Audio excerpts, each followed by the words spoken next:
सजात्म स्वरूप परम गुरु शुद्ध चैतन्य स्वामी ने नमः। जिनवर प्रभु की दिव्य ध्वनि जो शुद्ध बोध स्वरूप है, स्यादिवाद से जो है अलंकृत शारदे श्रुत रूप है। सिद्धांत गुण पर्याय चतु अनुयोग में विस्तार है। महिमा में जिन वाणी माँ को वंदना शतवार है, वंदना शतवार है। श्री नियमसार जी ग्रंथ को समझने का प्रयास कर रहे हैं, जो एकमात्र शुद्ध निश्चय का विषय है।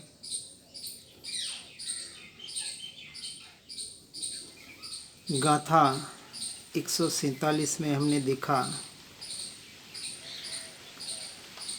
वास्तविक परम आवश्यक क्या है। जो परभाव को परित्याग कर 146 में निर्मल स्वभाव वाले आत्मा को ध्याता है, वह वास्तव में आत्मवश है, स्ववश है। और ऐसे स्ववश स्वरूप को, स्वभाव को, साधना को, पुरुषार्थ को, आवश्यक कर्म जिनेश्वर परमात्मा ने शुद्ध निश्चय नहीं की अपेक्षा से, मोक्ष की अपेक्षा से कहा है। अब गाथा 147 में बता रहे हैं, यदि तू आवश्यक को चाहता है तो तू आत्म स्वभाव में स्थिर भाव करता है। उससे जीव को सामायिक गुण संपूर्ण होता है। सच्चा सामायिक गुण यहाँ बताया है। उसकी टीका में कहते हैं कि ये शुद्ध निश्चय आवश्यक की प्राप्ति का जो उपाय, उसके स्वरूप का कथन है कि बाह्य षट आवश्यक प्रपंच रूपी नदी के कोलाहल से, श्रवण से परांगमुख जो होता है, वही वास्तविक इस तत्व तक पहुंच सकता है। ये यहाँ तक हमने सुबह देखा था। अब आगे गाथा नंबर 148 में बता रहे हैं कि आवश्यक रहित श्रवण, यानी इस परम आवश्यक स्वरूप रमणता रूप जो आवश्यक है, इस आवश्यकता से रहित श्रवण ऐसा साधु चरण से प्रभ्रष्ट, चरण से यानी चारित्र से अति भ्रष्ट है, और इसलिए पूर्वोक्त क्रम से यानी पहले कही हुई विधि से ऊपर जो बताई आवश्यक करना चाहिए। यानी व्यवहार रूप जो 6 आवश्यक वगैरह बाहर बताए गए हैं, ऐसे व्यवहार का इस गाथा के द्वारा संपूर्ण निषेध करने में आया है, शुद्ध की अपेक्षा से। साधुओं के लिए कि साधुओं को बाहर के व्यवहार को धर्म न मानते हुए एकमात्र परम आवश्यक ऐसी जो आत्मरमणता, आत्मलीनता रूप जो सम्यक चारित्र है, ऐसे चारित्र के अलावा जो भी चारित्र बाहर का जो मानता है, यानी जो अपने आप को साधु मानता है और इससे 28 मूल गुण को, आहार निहार विहार की क्रिया को जो धर्म मानता है, उसको चारित्र से भ्रष्ट कहा है। विचार करना, क्योंकि वो शुभ क्रिया है, शुद्ध क्रिया नहीं है। और साधु को एकमात्र प्रयोजनभूत आत्मरमणता के अलावा, शुद्धोपयोग के अलावा दूसरी कोई भी क्रिया मोक्ष की अपेक्षा से करनी ही नहीं है। वो तो निर्विकृत स्थिति हुई। हाँ, तो इसलिए कहा ना, छठे गुण स्थानवर्ती भावलिंगी मुनि अंतर्मुहूर्त छठे 7वें गुण स्थानक में झोला खाते हैं, उसका नाम भावलिंगी मुनि।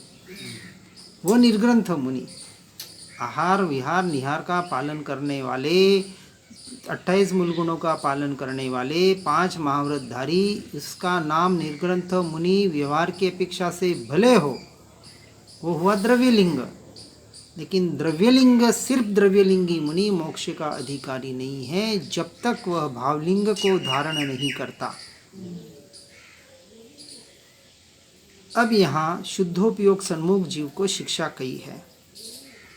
यहाँ यानी इस श्लोक में व्यवहार नय से भी समता, स्तुति, वंदना, प्रत्याख्यान आदि 6 आवश्यक से रहित श्रमण चारित्र परिभ्रष्ट यानी चारित्र से सर्वथा भ्रष्ट है। व्यवहार की अपेक्षा से जो 6 आवश्यक आदि स्तुति, वंदना, प्रत्याख्यान आदि नहीं करता है। परंतु शुद्ध निश्चय नय से परम अध्यात्म भाषा से, जिसे निर्विकल्प समाधि स्वरूप कहा जाता है, जो निर्विकल्प समाधि में यानी 7वें गुण स्थानक में शुद्धोपयोग में ऐसी परम आवश्यक क्रिया से रहित ऐसा श्रमण, ऐसा साधु, ऐसा मुनि कि जो अंतर्मुहूर्त अपने स्वरूप में लीन नहीं हो पा रहा है, वह निश्चय चारित्र से भ्रष्ट है, ऐसा अर्थ है। यानी मोक्ष मार्ग में नहीं है।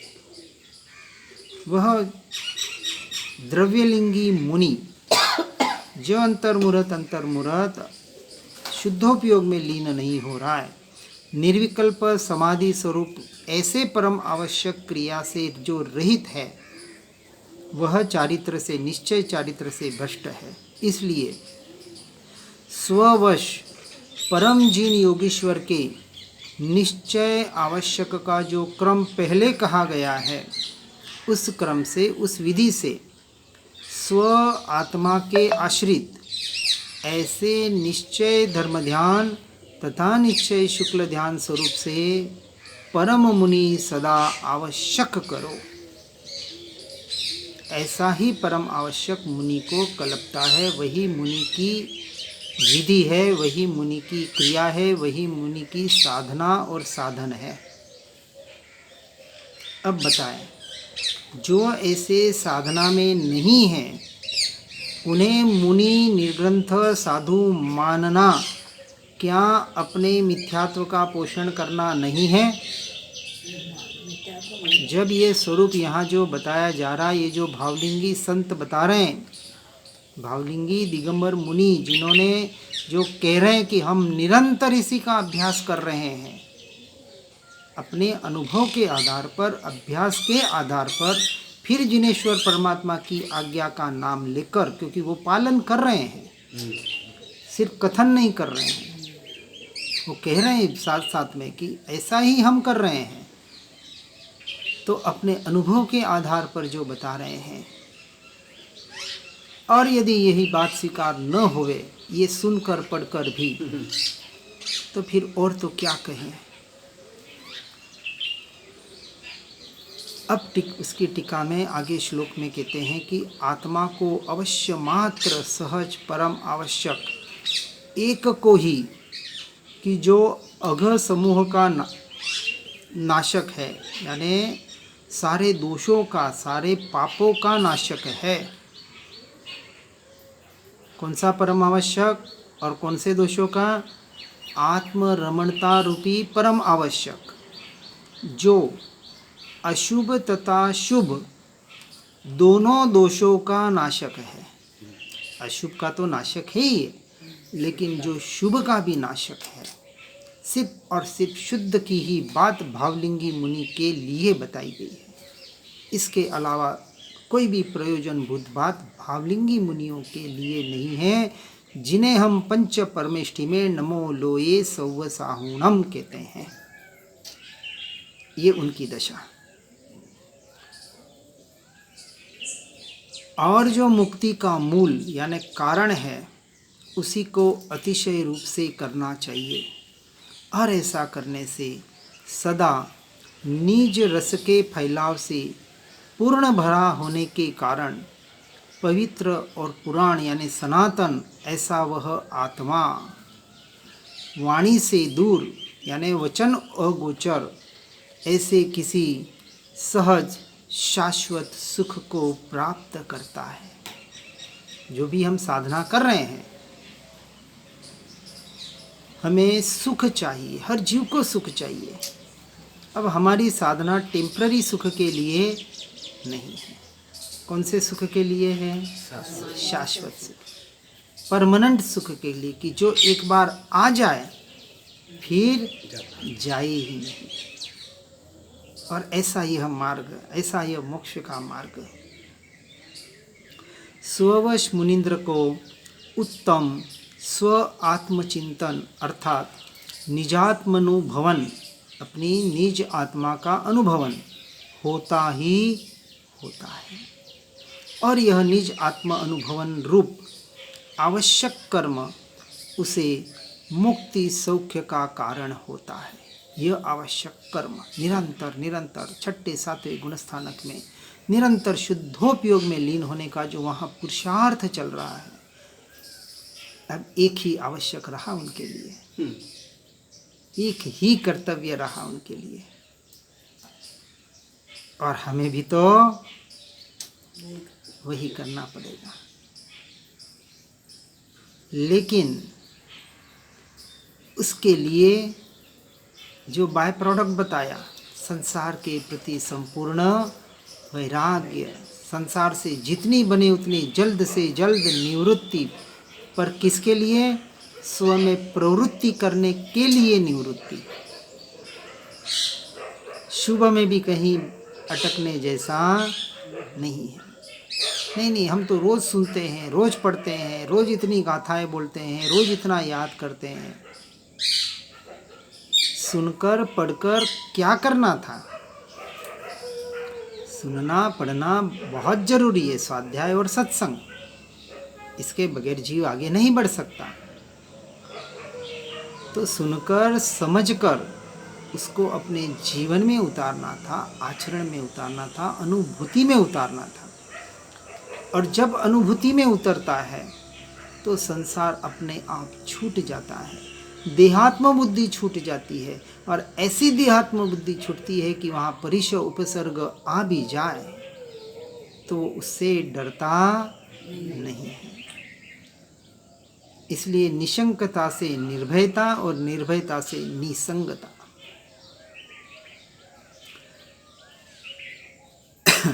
अब गाथा 149 में बताते हैं, आवश्यक सहित श्रवण वह अंतरात्मा है और आवश्यक रहित श्रवण वह बहिरात्मा है। कौन सा आवश्यक?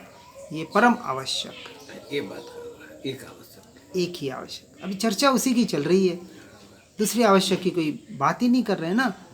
6 आवश्यक की भी कोई बात नहीं यहाँ चलाई जा रही है, भावलिंगी मुनियों की।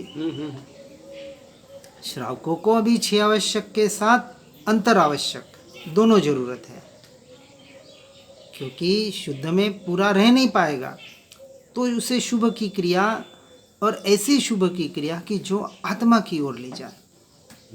वेद ज्ञान, वेद विज्ञान, स्वाध्याय, सत्संग, ये सारे क्या है? ये सारी शुभ क्रियाएं हैं। मानसिक है, विकल्पात्मक है, तो अभी तो वही करनी पड़ेगी, निरंतर करनी पड़ेगी, अनुभूति के लिए करनी पड़ेगी। अब उसकी टीका में कह रहे हैं, यहाँ आवश्यक कर्म के अभाव में तपोदन बहिरात्मा होता है, ऐसा कहा है। अभेद अनुपचार रत्नत्रयात्मक स्व आत्म अनुष्ठान में नियत, यानी जो अभेद है, जिस पर कोई उपचार करने की जरूरत नहीं है, और ऐसा जो रत्नत्रयात्मक है, ऐसा कौन? आत्मा। ऐसा कौन? मैं। ऐसे निज आत्मा का आचरण स्व आत्म अनुष्ठान में नियत, जो स्वयं की आत्मा के अनुष्ठान में, बाहर के अनुष्ठान करते कि नहीं? हाँ, लौकिक अनुष्ठान से अलौकिक अनुष्ठान में आने का ये प्रोसेस है। आत्मरमणता का नाम यहाँ अनुष्ठान कहा है। ऐसे परम आवश्यक कर्म जो स्व आत्म आचरण में नियम से जो विद्यमान है, जो परम आवश्यक कर्म है, कौन सा? निज आत्मा का आचरण, यानी उसी में रमणता, लीनता, निरंतर अपने उपयोगों को अपने ज्ञान स्वभाव में, ज्ञायक भाव में लीन करने का पुरुषार्थ, यह परम आवश्यक। और ऐसे नियत परम आवश्यक कर्म से निरंतर संयुक्त ऐसा जो स्ववश नाम का परम श्रमण, वह सर्वोत्कृष्ट अंतरात्मा है और वही अंतरात्मा परमात्मा बनने का अधिकारी है। समाधि शतक में आचार्य पूज्यपाद स्वामी ने 3 अवस्थाएं बताई है, बहिरात्मा, अंतरात्मा और परमात्मा। तो इन 3 अवस्था को जो प्राप्त करता है, जब तक देखो यहाँ बहिरात्मा किसको कहा? हाँ, परम आवश्यक नहीं कर पाते, जो बाहर संसार में है वह तो बहिरात्मा है ही। उसकी है ही है, उनकी बात ही नहीं। उसकी तो बात ही नहीं, उसको तो पूरा उड़ा दिया। परंतु जो समान क्रियाओं में, कौन सी क्रिया? श्रावक की नहीं, साधु साधुओं की क्रिया में भी जो रचपच रहा है, उस क्रिया को, आहार विहार निहार को, शुद्ध क्रिया को, मन वचन काया की क्रिया को जो धर्म मान रहा है, मात्र परजीवों को बचाना, जयना करना, इसको ही जो धर्म मान रहा है, वो सब करता है। सब करता हाँ, है। नहीं करता ऐसी बात नहीं है। हाँ, बराबर। ऐसा ये मत समझना ना कि उसको उड़ा रहे हैं। व्यवहार का निषेध नहीं किया जा रहा है, लेकिन व्यवहार में जो धर्म मानता है इसमें वो अधर्मी है। धर्म तो एक ही है, तो साधन तो होगा। साधन का जब जब व्यवहार में होगा, तब तक सारे साधनों का व्यवस्थित रूप से व्यवहार करेगा, कहीं दोष नहीं लगाएगा। ऐसा नहीं कहा कि बाहर से दोष लगा रहा है और आत्मा आत्मा कर रहा है, ये बात ध्यान रखनी है बराबर। हाँ, सर्वोत्कृष्ट अंतरात्मा की जो निरंतर परम आवश्यक ऐसे सिप और स्वित स्व आत्मा के अनुष्ठान में लगा हुआ है, वो सर्वोत्कृष्ट अंतरात्मा। पहले गुणस्थानक से जो सम्यक दर्शन की प्राप्ति में लगा है, वो जघन्य यानी लोएस्ट अंतरात्मा, जिसने सम्यक दर्शन प्राप्त कर लिया, जो सम्यक दृष्टि बन गया, वहाँ तक जघन्य, चौथे तक, 5वां मध्यम और 6ठा सर्वोत्कृष्ट। और सर्वोत्कृष्ट कौन सा? ये, क्योंकि अब सीधी सी बात है, चौथे में जिसने आत्मा के अपने स्वरूप और स्वभाव के, ज्ञान स्वभाव के, ज्ञायक भाव के आश्रय से जिसने सम्यक दर्शन प्राप्त किया है, और उसी को जिसने धर्म माना है, किसको? आत्मरमणता ही धर्म जिसने स्वीकार किया, उस नाम पे तो सम्यक दर्शन प्रकट हुआ। मैं आत्मा ही हूँ, अन्य में कुछ भी नहीं हूँ, ये टंकोत्कीर्ण निर्णय श्रद्धान, ये तो चौथे में हुआ। 5वें में शुद्धि की वृद्धि हुई, और 6ठे में संपूर्ण अंतर्मुहूर्त आत्मरमणता, स्ववश, ऐसे नाम का परम श्रवण, वह सर्वोत्कृष्ट अंतरात्मा। और यह महात्मा 16 कषायों के अभाव द्वारा क्षीण मोह पदवी को प्राप्त करके स्थित है। इस तरह से असंयत सम्यक दृष्टि जघन्य अंतरात्मा है। यहाँ आ गया चौथे गुणस्थान वाला अविरत या असंयत सम्यक दृष्टि जघन्य अंतरात्मा। इन दो के मध्य स्थित यानी 5वें गुणस्थानक वाला मध्यम अंतरात्मा। निश्चय और व्यवहार, इन दो नयों से प्रणीत जो परम आवश्यक क्रिया और उससे जो रहित हो, वह बहिरात्मा है। निश्चय व्यवहार का समन्वय करते हुए जो एकमात्र निश्चय को यानी आत्मरमणता को ही धर्म मानता है और उसके लक्ष्य से जो व्यवहार करता है, उसका व्यवहार सच्चा व्यवहार, बाकी व्यवहाराभास। निश्चय पूर्वक का। निश्चय पूर्वक का, निश्चय के लक्ष्य, और निश्चय यानी आत्मरमणता के, आत्मा के लीनता के लक्ष्य से। इसलिए श्री मार्ग प्रकाश में भी कहा है, अन्य समय अर्थात परमात्मा के अतिरिक्त जीव, बहिरात्मा और अंतरात्मा, ऐसे दो प्रकार के हैं। क्योंकि तीसरा पद तो अंतरात्मा परमात्मा है, तो परमात्मा के अलावा दो प्रकार के जीव, बहिरात्मा और अंतरात्मा। उनमें बहिरात्मा देह इंद्रिय आदि में आत्मबुद्धि वाला होता है, चाहे अशुभ में हो चाहे शुभ में हो, वो भी बहिरात्मा।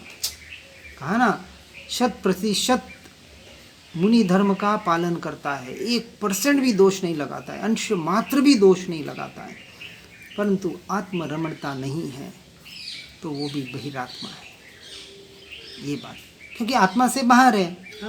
मन वचन काया की इंद्रिय की क्रिया को, बाहर के परिणामों को धर्म मान रहा है, तो वो भीतर नहीं जा पाएगा।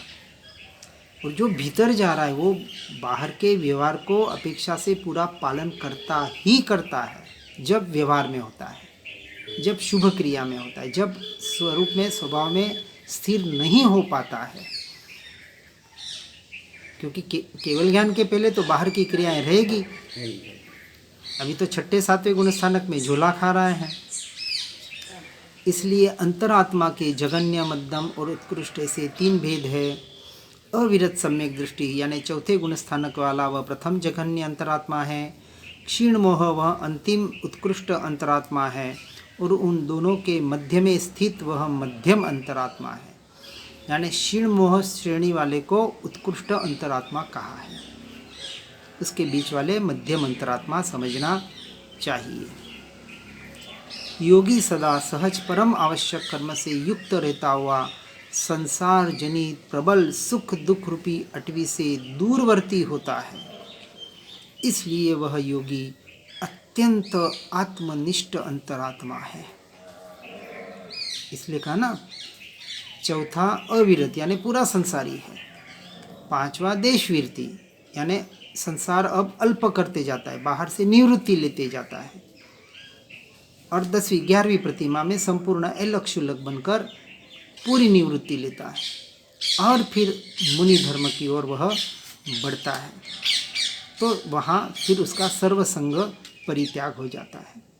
सर्वसंग परित्याग का अर्थ 2 अपेक्षा से, व्यवहार की अपेक्षा से, जब वो 4थे और 5वें गुण स्थानक की साधना में है, श्रावक की अवस्था में, तब तक वो संसार से निवृत्ति लेते लेते ऐसे निवृत्ति क्षेत्र में रहकर, सत्संगियों के साथ रहकर, वहाँ स्वाध्याय सत्संग के द्वारा और फिर स्व का अध्याय करते हुए सतस्वरूप आत्मा का संग करने रूप ध्यान आदि जो भी चिंतन मनन, एकांत में बैठकर, किसी पेड़ के नीचे कहीं एकांत में ऐसे बैठकर कुछ देर स्व का चिंतन, भेद ज्ञान, भेद विज्ञान का अभ्यास आदि सारा करता हुआ, क्योंकि निवृत्ति क्षेत्र में उसे और दूसरा कोई काम नहीं है, यही एकमात्र काम करना है। तो अपनी अपनी अवस्था से अब वो बाहर के संसार जनित सुख दुख रूपी अटवी से निकलते जाता है। जो सुख दुख रूप में अटकना हो रहा है, उन अटकने से निकलता है, वहाँ से दूरवर्ती होता है। और इसलिए वह योगी अत्यंत आत्मनिष्ठ अंतरात्मा है।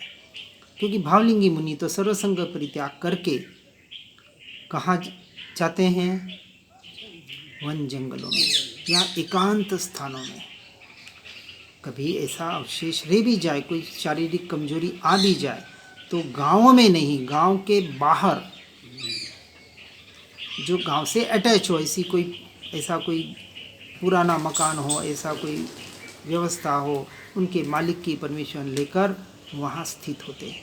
लेकिन गांव में श्रावकों के संपर्क में बिल्कुल नहीं। जो स्व आत्मा से भ्रष्ट हो वह बहितत्वनिष्ठ यानी बाह्य तत्व में लीन बहिरात्मा ही समझना। अब गाथा 150 में कह रहे हैं, जो अंतर बाह्य जल्प में वर्तता है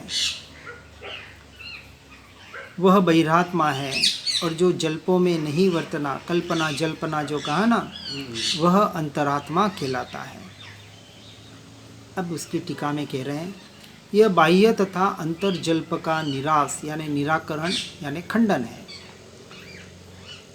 जो जिनलिंगधारी तपोधन आभास पुण्य कर्म की कांक्षा से स्वाध्याय प्रत्याख्यान स्तवन आदि बहिर्जल्प करता है, बाहर के क्रियाकांड जिसको कहा, और अशन शयन गमन स्थिति आदि में यानी खाना सोना गमन करना स्थिर रहना इत्यादि कार्यों में सत्कार आदि की प्राप्ति का लोभी वर्तता हुआ अंतर्जल्प में कि मुझे कोई सेवा करेगा, मुझे पूछेगा, हमारी वाहवाही होगी, हमारी पूजा होगी, मान्यता होगी, जो भी ऐसे जो मन को लगाता है वह बहिरात्मा जीव है। निज आत्मा के ध्यान में परायण वर्तता हुआ निरवशेष रूप से यानी संपूर्ण रूप से अंतर्मुख रहकर परम तपोधन यानी प्रशस्त अप्रशस्त समस्त विकल्प जालों में कभी भी नहीं वर्तता, इसलिए परम तपोधन साक्षात अंतरात्मा है। जो तीन भेद बताए अंतरात्मा के, चौथा पांचवा और छठा गुणस्थानक अपनी अपनी अपेक्षा से समझना। इस प्रकार श्रीमद् अमृत चंद्र सूरी ने समय सार की आत्मख्याति टीका के 90वें श्लोक में कहा कि इस प्रकार जिसमें बहुविकल्पों के जाल अपने आप उठते हैं, ऐसी विशाल नए पक्ष कक्षा को यानी नए पक्ष की भूमि को लांघ कर नए निश्चय प्रमाण ये जो भेद प्रभेद इनसे सबसे छूटकर नयातिक्रांत पक्षातिक्रांत होकर जो तत्ववेदी भीतर और बाहर क्यारे थैशु बाह्यांतर निर्ग्रंथ, जो ऐसे भीतर और बाहर समता रस रूपी एक रस ही जिसका स्वभाव है, ऐसा चैतन्य रस, इसके अलावा उसे किसी रस में रस न रहा। 9 प्रकार के रस बताएं, उन 9 रसों से हटकर एकमात्र उस चैतन्य रस की अपने स्वरूप की स्वभाव का जो आश्रय लेता है, एक समता रस रूपी जिसका स्वभाव है, ऐसे अनुभूति मात्र एक अपने भाव को स्वरूप को प्राप्त होता ही होता है। ये भावलिंगी मुनियों की अवस्था बताने का प्रयास कर रहे हैं, और जो खुद कर रहे हैं, ऐसा नहीं कि सिर्फ बता रहे हैं, अपने अनुभव के हम भी यही कर रहे हैं।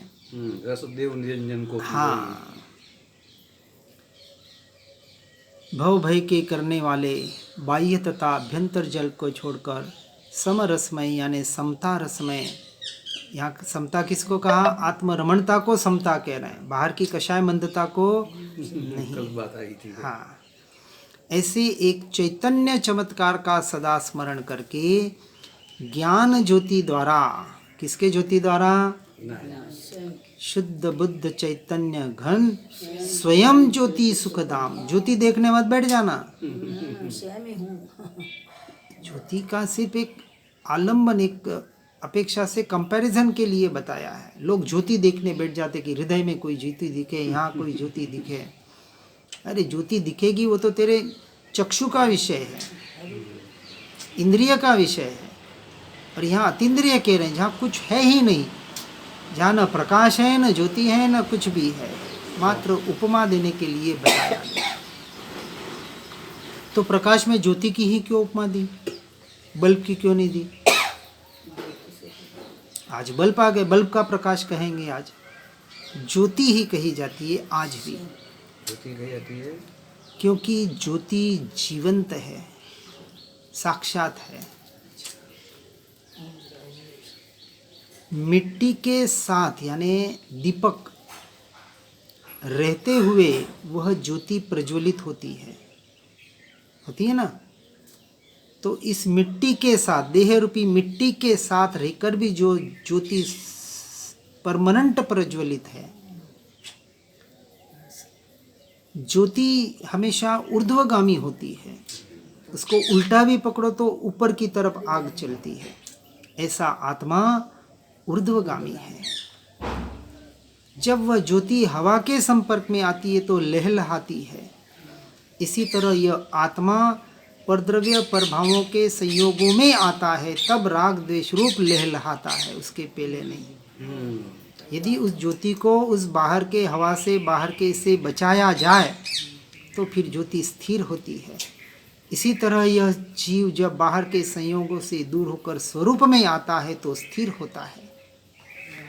उस ज्योति से कालिमा निकलती है, फिर भी वो अंधकार को दूर करने वाली है। उसी तरह मोह राग द्वेष रूप परिणमित होते हुए भी यह चैतन्य प्रकाश उस अनादि के मिथ्यात्व रूपी अज्ञान को दूर करने वाला है। ये ज्योति का कंपैरिजन। ज्योति देखने मत बैठ जाना। और ज्योति स्वयं प्रकाशित होते हुए पर को प्रकाशित करती है।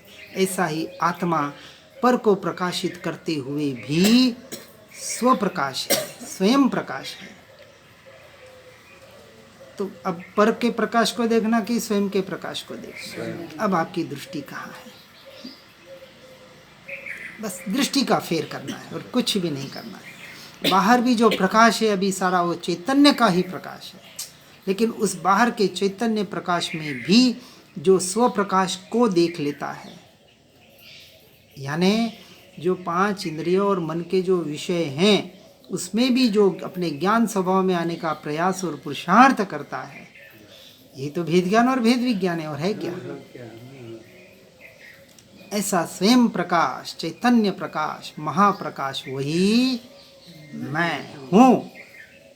ऐसी ज्योति, ऐसा चैतन्य प्रकाश। कहीं ज्योति देखना है मत बैठ जाना। इस तरह से जिसने निज अभ्यंतर अंग प्रकट किया है, ऐसा अंतरात्मा मोह क्षीण होने पर किसी अद्भुत परम तत्व को अंतर में देखता है, जानता है, अनुभवन करता है और फिर उसी में लीन होता है। ये मोक्ष का मार्ग है। अब क्या करना, कितना करना, अपना विचार करना। ठीक है। अब आगे गाथा 151 में कहते हैं, जो धर्म ध्यान और शुक्ल ध्यान में परिणत है वह भी अंतरात्मा है, और ध्यान विहीन श्रवण बहिरात्मा है, ऐसा जानो। यानी सच्चा ध्यान किसे होता है? मुनियों को होता है। अभी हम उसका सिर्फ एक अभ्यास कर सकते हैं विकल्पात्मक। अब उसकी टीका में कह रहे हैं, इस गाथा में स्व आत्म आश्रित निश्चय धर्म ध्यान और निश्चय शुक्ल ध्यान, यह जो ध्यान ही उपादेय है, ऐसा कहा मोक्ष की अपेक्षा से। यहाँ इस लोक में वास्तव में साक्षात अंतरात्मा भगवान क्षीण कषाय है। वास्तव में उन भगवान क्षीण कषाय को 16 कषायों का अभाव होने के कारण दर्शन मोहनीय और चारित्र मोहनीय कर्म रूपी योद्धाओं के दल नष्ट हुए हैं। इसलिए वह भगवान क्षीण कषाय वाले सहज चिद विलास लक्षण, यानी जिसका लक्षण सहज चैतन्य का विलास है, ऐसे अति अपूर्व आत्मा को शुद्ध निश्चय धर्म ध्यान और शुद्ध निश्चय शुक्ल ध्यान, इन 2 ध्यानों द्वारा नित्य ध्याते हैं। ऊपर इनका विस्तार किया गया था। इन 2 ध्यानों से रहित द्रव्य लिंगधारी द्रव्य श्रवण बहिरात्मा है, ऐसा हे शिष्य तू जान। ऐसे द्रव्यलिंगी मुनि को बहिरात्मा कहा तो औरों की तो क्या बात। अब यहाँ विचार कर रहे हैं बराबर। यहाँ उसकी टीका में कहते हैं कि कोई मुनि सतत निर्मल धर्म शुक्ल ध्यान अमृत रूपी समरस में सचमुच वर्तता है, वह अंतरात्मा है। इन 2 ध्यानों से रहित तुच्छ मुनि बहिरात्मा है। मैं पूर्वोक्त समरसी योगी की शरण लेता हूँ। अब मुझे किसकी शरण लेनी है? बहिरात्मा श्रवण की नहीं, जो समरसी, जो स्ववश निरंतर रमणता कर रहा है, ऐसे योगी की ऐसे स्व आत्मा की, ऐसे स्वरूप की, ऐसे स्वभाव की मैं शरण लेता हूँ।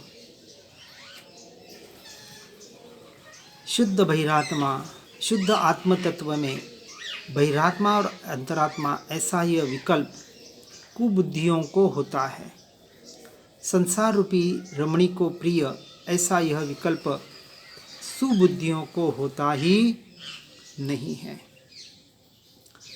अब आगे गाथा 152 में बता रहे हैं, प्रतिक्रमण आदि क्रिया को निश्चय के चारित्र को यानी निरंतर करता रहता है, इसलिए वह श्रमण वीतराग चारित्र में आरूढ़ है। यहाँ परम वितराग चारित्र में स्थित परम तपोधन का स्वरूप कहा जाता है। टीका में कह रहे हैं, जिसने ऐहिक व्यवहार यानी सांसारिक कार्य छोड़ दिया है, छूट गया है, ऐसा जो साक्षात अपुनर्भव का यानी मोक्ष का अभिलाषी महामुमुक्षु सकल इंद्रिय व्यापार को छोड़ा होने से, सकल इंद्रिय के यानी अशुभ इंद्रिय व्यापार से तो छूटा ही है, लेकिन शुभ इंद्रियों के व्यापार से भी जो छूट गया है, वह निश्चय प्रतिक्रमण आदि सत्क्रिया को करता हुआ स्थित है। अर्थात वह निश्चय प्रतिक्रमण आदि सत्क्रिया निरंतर करता है। वह परम तपोधन उस कारण से निज स्वरूप विश्रांति लक्षण परम वितराग चारित्र में स्थित है। पहले स्थायी सामयिक बताया, अब प्रतिक्रमण बता रहे हैं। किसे कहा प्रतिक्रमण? निश्चित प्रतिक्रमण में आत्मरमणता, आत्मरमणता। प्रतिक्रमण का अर्थ क्या? पर भावों से, पापों से पीछे हटना, पापों से पीछे हटना। सबसे बड़ा पाप कौन सा? मिथ्यात्व। तो जो मिथ्यात्व से अज्ञान दशा रूपी महापाप से हट गया, वो धीरे धीरे सभी पापों से हटता ही हटता है। हटना चाहिए, नहीं तो निश्चयाभासी है। हट नहीं रहा है व्यवहार से तो निश्चयाभासी, यानी उसने यथार्थ धर्म को नहीं समझा है, खाली आत्मा आत्मा तो कर रहा है और व्यवहार में रचा पचा है। ऐसा नहीं, वहाँ से उसे झंकना होती है, कब छूटूं कब छूटूं, और उस आधार पर छूटता है। तो व्यवहार प्रतिक्रमण में पश्चाताप कहा कि पश्चात यानी मन वचन काया के द्वारा जो पाप हुए, पाप तो पहले होते हैं, उसका राई और दे उसी प्रतिक्रमण में उसका पश्चाताप करता है। वो वास्तविक प्रायश्चित नहीं है। प्रायश्चित का हमने अर्थ देखा था ना, और ऊपर निश्चय प्रायश्चित अधिकार आया था इस ग्रंथ में। प्राय सचित्त रहने वाला प्रायश्चित है, और पश्चात यानी पाप होने के बाद जो ताप आया, उसका जो मिच्छामि दुक्कडम किया, यह व्यवहार प्रतिक्रमण। उसका मोक्ष मार्ग से कोई लेना देना डायरेक्ट नहीं है, इनडायरेक्ट हो सकता है, क्योंकि बाहर के पापों से भी छूटना है। उस अपेक्षा से भले उसको प्रतिक्रमण का कहीं निषेध नहीं है, परंतु उस प्रतिक्रमण को, ये बाहर के मन वचन काया के मिच्छामि दुक्कडम को, संवत्सरी का श्वेतांबरों का आखिरी दिन, संवत्सरी के दूसरे दिन या उसी रात को क्षमा याचना करते हैं, तो दूसरा दिन पूरा क्षमा धर्म का दिन, और वही पंचमी दिगंबरों का क्षमा धर्म का पहला दिन, तो दोनों दिन क्षमा बराबर आ गई। क्षमा किसे कहा? क्षमा वीरस्य भूषणम, क्षमा वीरों का आभूषण है। क्षमा करना और क्षमा मांगना, दोनों में श्रेष्ठ कौन सा?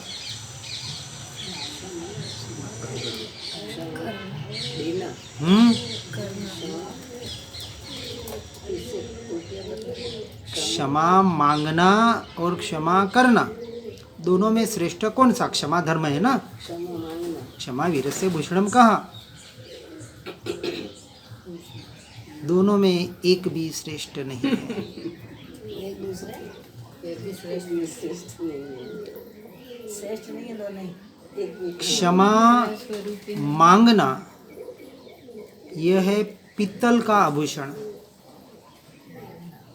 पित्तल होता है ना, आजकल पित्तल सोने जैसे आभूषण लगते हैं, अच्छा चमक करके पित्तल के आभूषण 10-10 रुपए में आजकल आपको चेन मिलती है, ट्रेन में मिलती है, फुटपाथ पे बिल्कुल सोने जैसे लगती है, पित्तल की। तो क्षमा मांगना सबसे इजीएस्ट काम, मांग ले भाई, क्षमा कर देना, मिच्छामि दुक्कडम। क्षमा करना, इसे हम कहते हैं गोल्ड प्लेटेड आभूषण, चांदी का आभूषण। चांदी पे गोल्ड प्लेटिंग आती है ना, आजकल बाजार में मिलते हैं ना 1 ग्राम 2 ग्राम वाले नकली, पर गोल्ड ओरिजिनल गोल्ड प्लेटेड होते हैं। तो उससे श्रेष्ठ मध्यम करना, क्षमा करना, क्योंकि वो थोड़ा कठिन होता है। ये दोनों व्यवहार है। क्षमा धर्म किसे कहा? जो अपने स्वरूप और स्वभाव के आश्रय से संसार से निवृत्त हो चुका है और जिसका करीबन संसार का व्यवहार ही छूट गया, अब वो किससे क्षमा मांगे और किसको क्षमा करे? ऐसे स्वरूप और स्वभाव के आधार से जो स्वयं में लीन है, उसे क्षमा धर्म निश्चय से कहा गया। समझ में आया बराबर? नहीं आया तो उसको तो किसी की क्षमा लेने की नहीं है, देने की नहीं है। तो वही तो उससे क्षमा धर्म कहा ना। क्षमा आत्मा का मेरा धर्म है। क्षमा मांगनी पड़े और करनी पड़े, ये तो व्यवहार है, और व्यवहार में है वो धर्मी कैसे हो सकता है?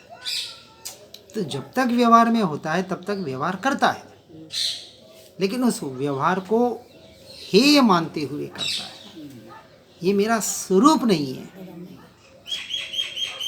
क्योंकि जहाँ पश्चाताप किया, मिच्छामि दुक्कडम किया, कि मन वचन काया से जो मेरे से पाप हुए, किससे हुए? मेरे से हुए। आत्मा से तो हुए ना, मन वचन काया। मन वचन काया से हुए ना, तो मेरे से कहाँ हुए? मैं आत्मा हूँ कि शरीर हूँ? क्या मैं मन वचन काया हूँ? तो कैसे आपने कह दिया कि मेरे से हुए उसका मिच्छामि दुक्कडम? तो वहाँ है व्यवहार कर रहा है कि मन वचन काया से जो पाप हुआ होगा, कहीं मन किसी का दुखाया होगा, कोई हिंसा हुई होगी, उसका इस मन वचन काया से मिच्छामि दुक्कडम मांगता हूँ।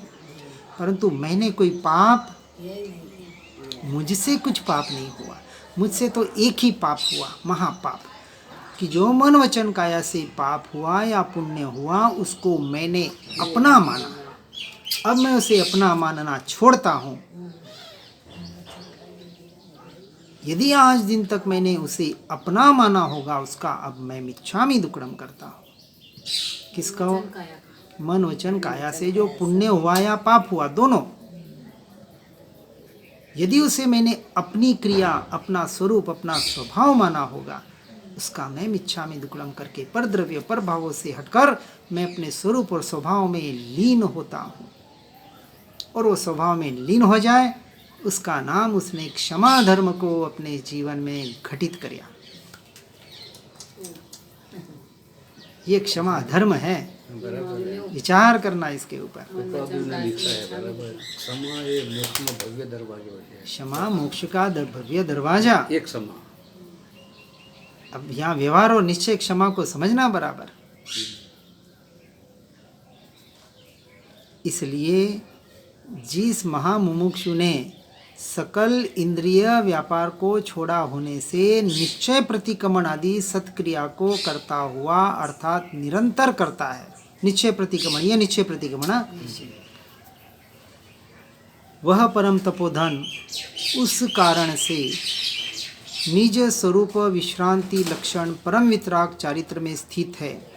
अर्थात वह परम श्रमण निश्चय प्रतिक्रमण आदि निश्चय चारित्र में स्थित होने के कारण जिसका लक्षण निज स्वरूप में विश्रांति है, ऐसे परम वितराग चारित्र में स्थित है। चारित्र की बात बताई और निश्चय प्रतिक्रमण की बात बताई। घुमा फिरा के बात एक ही की आत्मस्थिरता, आत्मरमणता, आत्मलीनता। वही बात है। ऐसे दर्शन मोह और चारित्र मोह जिसके नष्ट हुए हैं, ऐसा जो अतुल महिमा वाला आत्मा संसार जनित सुख के कारणभूत कर्म को छोड़कर मुक्ति का मूल ऐसे मल रहित चारित्र में यानी अपने स्व आत्मा में स्वरूप में स्थित है, वह आत्मा चारित्र का पुंज है। चारित्र मेरा स्वभाव है। दर्शन ज्ञान चारित्र क्या है? अनंत गुणों में ये रत्नत्रय मेरे गुण हैं, तो वो गुण मेरे होने से मैं ही हूँ। भेद से अभेद में आ जाता है। और ऐसे समरस रूपी सुधा के सागर को उछालने में पूर्ण चंद्र समान उस आत्मा को, उस परम तत्व को मैं भाव से वंदन करता हूँ। ओम नमः सिद्धम। इस तरह से हर जीव इस मार्ग में आगे बढ़ने का प्रयास और पुरुषार्थ करे, इसी भावना के साथ ओम नमः सिद्धम। जिन वाणी के ज्ञान से हो सम्यक श्रद्धान, हो चारित्र महान पाऊं पद निर्वाण। आत्म ही है देव निरंजन, आत्म ही सद्गुरु भाई। आत्मशास्त्र है धर्म, आत्म ही तीर्थ, आत्म ही सुखदाई। आत्मा मन नहीं है रत्नत्रय, पूरित अवगाहन सुखधाम। ऐसे देव शास्त्र सद्गुरु को, धर्म तीर्थ को सतत प्रणाम। धर्म तीर्थ को सतत प्रणाम।